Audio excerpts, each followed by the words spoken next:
criança precisa entender que esse limite, quem coloca é você. Quem coloca é você o limite de que aqui eu posso fazer com os dois ao mesmo tempo, aqui é primeiro você, aqui é primeiro ele.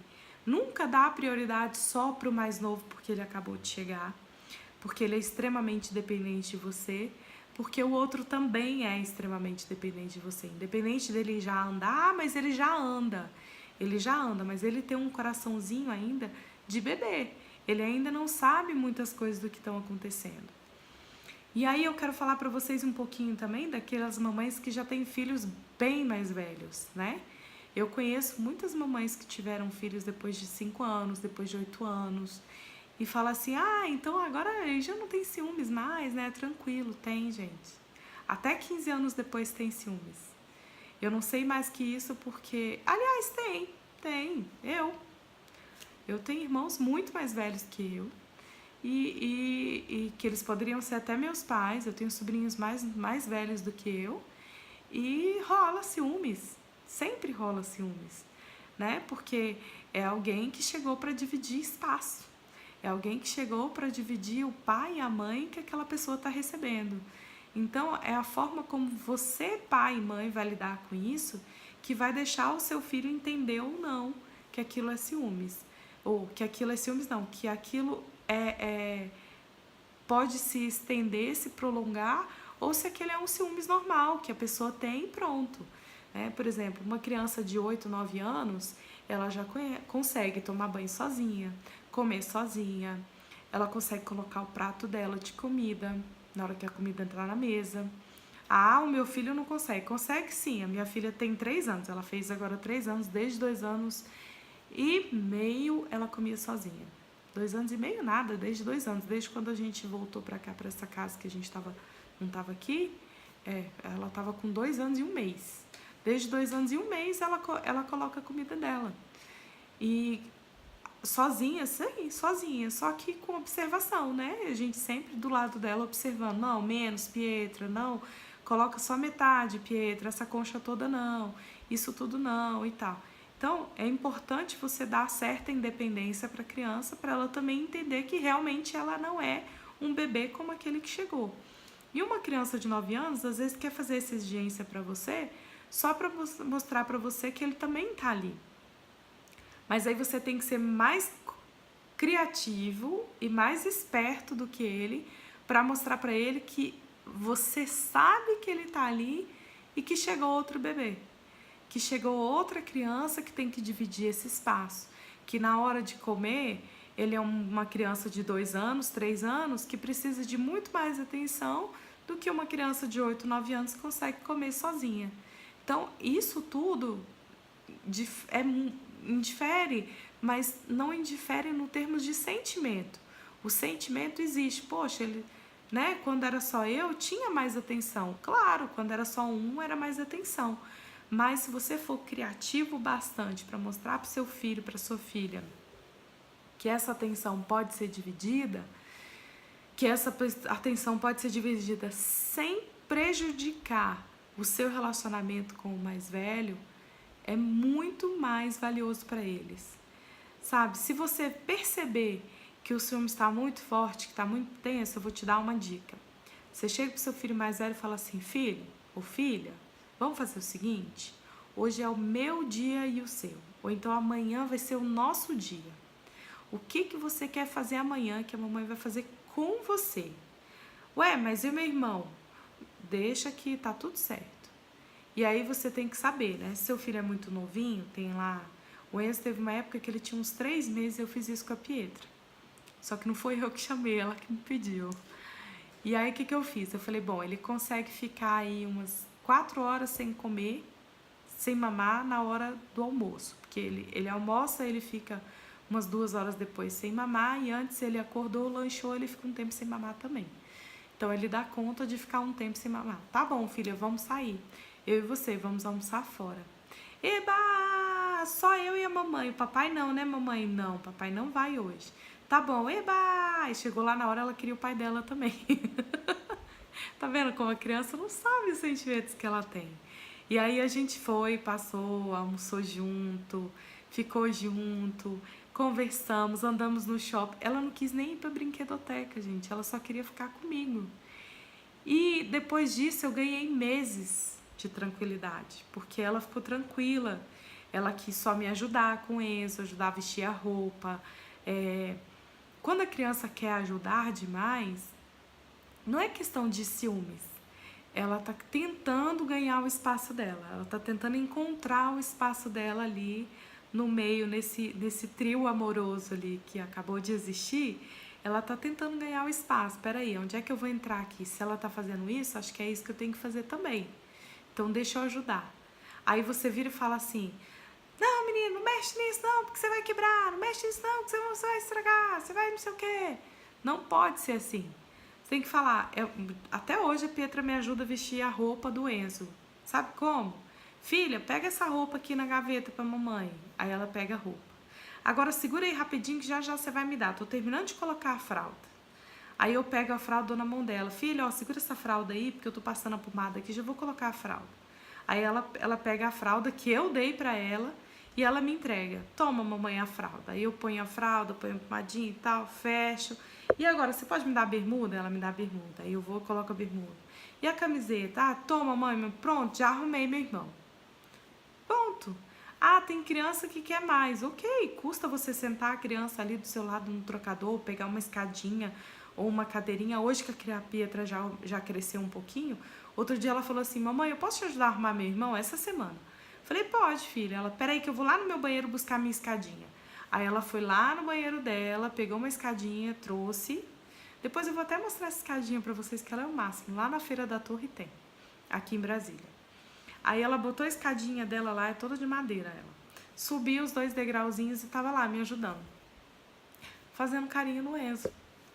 Ela chegou lá. Se você permite que a criança faça, quando ela chega, ela mal quer fazer.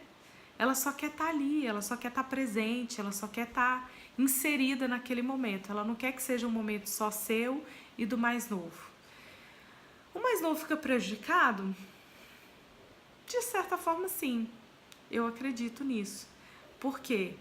Porque ele não vai ter nunca a mesma atenção que o primeiro teve. Mas o primeiro também nunca vai ter uma outra pessoa para dividir esse amor, para poder brincar junto, sabe? Ela não teve isso no início da vida dela, ela não teve esse... É porque assim, quando você tem um bebezinho, que chega o segundo, que a gente acha que vai dividir amor, gente, é impossível dividir esse amor. Meu amor pela Pietra nunca diminuiu e nunca deixou... O do Enzo nunca foi menor do que o da Pietra. Eu amo os dois de forma igual. E ao mesmo tempo é tão diferente exercer esse amor para cada um, porque cada um recebe de um jeito. Cada um tem o seu jeitinho especial de receber aquele carinho, de receber aquele amor. Cada um tem um jeitinho especial de sentir a presença da mãe ou do pai, sabe? Isso tudo faz muita diferença. Porque o mesmo jeito que eu dou comida é o mesmo que eu dei para Pietra, nem as mesmas colheres e os mesmos tipos de pratos são os mesmos. Tudo muda. Então não adianta você querer fazer 100% igual, que não vai ser. Agora, por exemplo, falar assim: ah, porque o segundo a gente relaxa e não faz nem a metade do que fez no primeiro.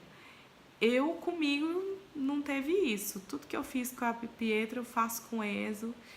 Esterilizei as coisas dele. A diferença foi que eu esterilizei por menos tempo. Da Pietra eu esterilizei as coisas dela até quase 2 anos. A do Enzo não.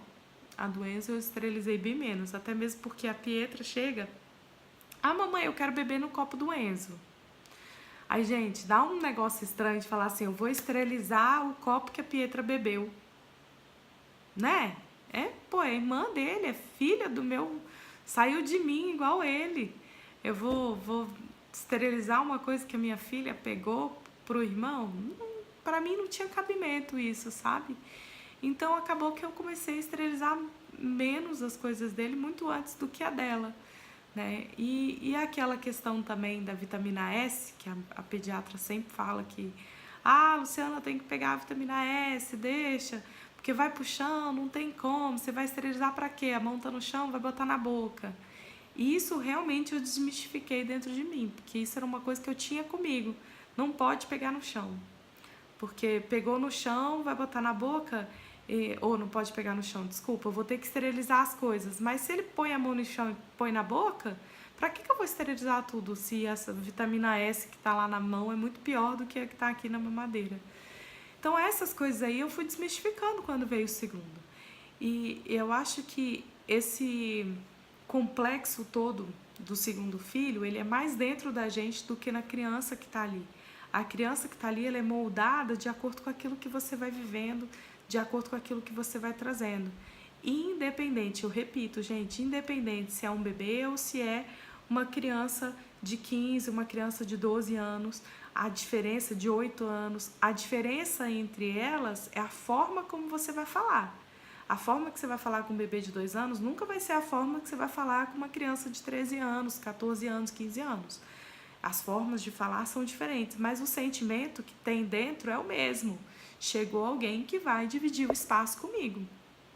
E aí a gente tem que tomar cuidado com isso, porque nós temos que aprender a forma de falar com os nossos filhos. O seu filho tem uma forma de amar e de entender esse amor diferente de você. E assim todos nós temos. Todos nós temos uma linguagem de amor diferente. E isso tudo tem que ser trabalhado, tá bom? Que horas são? Alguém pode me falar aí? Eu, de novo, esqueci meu tablet aqui, ou um relógio. Eu tenho mania de andar sem relógio, porque eu dou mamar pro Enzo. E aí toda vez que eu tô dando mamar, o relógio arrasta nele. Então eu tenho mania disso, de andar sem relógio. Se alguém puder me dizer a hora aí, eu agradeço, tá? Então, além dessa fase importante de quando a criança chega, né? Tem aquela situação, assim, uma outra situação que eu passei com a Pietra, foi a ida pro colégio. Quando a Pietra foi pra escola, a sensação que eu tinha era que ela queria dar conta de tudo que estava em casa. Do tipo assim, eu vou pra escola, mas e meu irmão vai ficar com quem? Será que é obrigada, Mônica? Será que é só com a tia Luzia que ele vai ficar ou a minha mãe vai voltar e vai ficar com ele?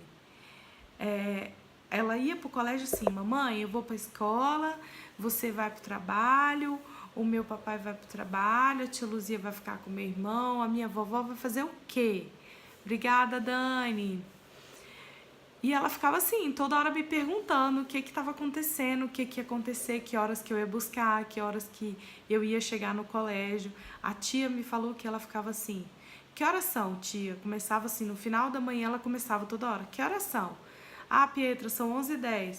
Ah, porque minha mãe disse que ela vai vir 12 horas me buscar. Pietra, sua mãe vem 12 horas. Tá bom, tia, então, que horas são agora, tia? E ela ficava assim, aí chegou o ponto da tia me pedir se eu podia levar um relógio com ela, com a Pietra, para ela ensinar a Pietra a ir marcando a hora para tentar ver se ela ficava um pouco menos ansiosa com isso. E aí eu fiz isso. E ela não queria fazer isso simplesmente porque ela queria voltar para casa, porque ela queria saber tudo o que estava acontecendo fora da escola, mesmo ela não estando em casa. Se o Enzo estava brincando com os brinquedos, se não estava, tudo isso influencia. Então tem pais que falam assim, ah, porque o meu filho vai nascer agora, eu vou colocar o outro logo na escola, porque aí eu vou ficar com mais tempo livre para poder cuidar do pequeno, porque senão ele não vai deixar. Se não houver uma preparação, isso aí pode ser um tiro no escuro, tá, gente? Isso pode dificultar mais ainda o seu filho maiorzinho entender que o irmãozinho chegou e que agora é hora dele estar na escola e não é por isso que ele está indo para a escola. Ele precisa entender que vocês não estão tirando ele de casa por causa do irmão mais novo, mas sim porque ele precisa conhecer outros amigos, porque ele precisa ter uma tia, ele precisa aprender coisas novas, coisas que em casa ele não aprende. Porque se ele fica com esse sentimento de estão me colocando na escola porque o meu irmão chegou, é muito mais fácil dele ter raiva do irmão. E essa raiva, eles não sabem lidar com isso. Eu conheço adultos que tiveram raiva do irmão até a fase adulta da vida deles. Eu falei adultos, né? Mas eu conheço pessoas que tiveram ciúmes do irmão até a fase adulta, por não ter tido sabedoria dos pais, entendimento dos pais de ensinar os filhos a isso, a entender que a chegada do outro não é um problema, ele não se tornou um problema porque o outro chegou. Essa é a maior dificuldade que a gente tem, que é aquela questão de querer deixar a criança longe do outro para não machucar, para não passar bactéria, para não passar isso, passar aquilo, né? Ou então não pega nele porque você está com a mão suja. Na verdade, assim, quando a criança já entende o porquê daquilo, a Pietra mesmo, ela chega da escola, ela pega no Enzo e fala assim: "Ih, mamãe, eu tô com a minha mão suja do colégio, eu peguei no meu irmão." Eu falo: "Pois é, tá vendo, filha? Não podia ter feito isso." Aí ela vai lá e lava a mão. Mas ela faz de propósito às vezes, pra me testar, pra ver se eu vou ficar com raiva daquilo que ela fez. Né? A gente tem que ter cuidado com isso. Vivo isso, porém, com a minha enteada, ela com 14 e meu filho com 5. Se você quiser me perguntar alguma coisa agora, pode perguntar, Mônica, não tem problema não. A gente ainda tem um tempinho. Eu só queria que alguém me avisasse quando for, tipo assim, 10h45, que eu queria uns 5 minutinhos para falar de cama compartilhada. Se você tiver alguma pergunta, pode falar, tá? Mas podemos também fazer outra live para falar disso. Então, quando o filho mais velho recebe, e no seu caso aí tem um porém a mais, né? Ela é um filho de um outro relacionamento. E aí chegou o filho de vocês. Então a insegurança que gera na de 14 anos é muito diferente do que se fosse ali do mesmo pai, da mesma mãe. Acaba sendo uma insegurança maior, do tipo, será que ele vai receber mais amor do que eu, do meu pai e da minha mãe, entendeu? E aí, do meu pai e da minha mãe não, do meu pai, da mãe dele, e por aí vai. Então, assim, isso aí é uma coisa que às vezes pode ser realmente, assim, mais trabalhada, mais profundo, pelo fato de existirem aí duas famílias, né? Duas famílias e ainda com uma outra união, uma outra pessoa que não é a mãe dela. Que aí ela não tem certeza desse amor de fato seu por ela, do tipo assim, ela não é minha mãe, ela vai amar mais ele do que a mim, mas e aí, né? Onde que eu vou ficar nessa história? Essa confusão pode ser muito maior na cabecinha dela. Isso tem que ser muito trabalhado, tem que ser muito trabalhado. A gente pode conversar num direct, ou então depois eu posso fazer uma live pra você também sobre esse assunto, porque eu acho que não é uma dúvida só sua, é uma dúvida de todo mundo, né? É uma coisa que muita gente passa, que tem filhos mais velhos ou filhos de outro casamento, que acaba gerando essa situação toda. E isso pode ser sim trabalhado. Gente, eu tô com calor, mas eu não gostei do meu cabelo preso. Deixa eu soltar. E tem como você ajudá-la sim, viu, Mônica? Tem como sim. Você pode usar estratégias, você mesma, né? Nem o seu esposo, sabe? De chamar ela para poder sair com você, mostrar para ela uma cumplicidade com você maior, né? Do que ela imaginar que você pode ter com ela. Gastar um tempo seu com ela, sabe? Mostrar o seu carinho, o seu amor por ela. Se isso existe, se você tem esse relacionamento com ela, só de você falar para mim que você quer ajudá-la, isso já é uma porta para isso. De você querer mostrar o seu carinho, o seu amor por ela, mostrar que ela é querida, que ela é amada, que ela é aceita. Muitas vezes a gente fala isso com as palavras, sabe, gente? Mas é muito importante a gente fazer isso com atitudes. Porque as nossas palavras, se elas não andam com as atitudes, a criança entende a sua atitude. Ela não vai entender a sua palavra. Muitas vezes você pode falar assim, não pega nele, porque, sei lá, você pode falar uma frase, vai lavar a mão primeiro, meu filho. Mas aí na hora você puxa a mão da criança de uma vez. Ela não vai entender o vai lavar a mão primeiro. Ela vai, tipo assim, vai lavar a mão porque você chegou em casa e não pode ficar com a mão suja quando chega em casa. Mas aí na hora você puxa a mão da criança, valeu, Dani, já vou começar. E aí você puxa a mão da criança e isso mostra para a criança, a sua atitude vai falar muito mais do que a sua boca falou, entendeu? Então é bom sempre você ter esse diálogo com a criança, mas mostrar o que realmente está dentro de você. e não ficar tentando camuflar as suas atitudes com as suas palavras, porque elas não vão camuflar. A sua atitude vai sempre falar mais alto, né? Vou dizer para vocês, entra no meu canal no YouTube, a live vai ficar aqui 24 horas no Facebook e no Instagram, mas eu vou jogar lá no YouTube também. Então, sejam bem-vindos, obrigada por estarem aqui, por terem participado. Quarta-feira tem mais, nós vamos falar sobre suicídio. Na quarta-feira, eu e a psicóloga Adriana Oliveira. Vai ser uma live muito legal. Fica ligado, vem com a gente, vai ser às 21 horas, tá?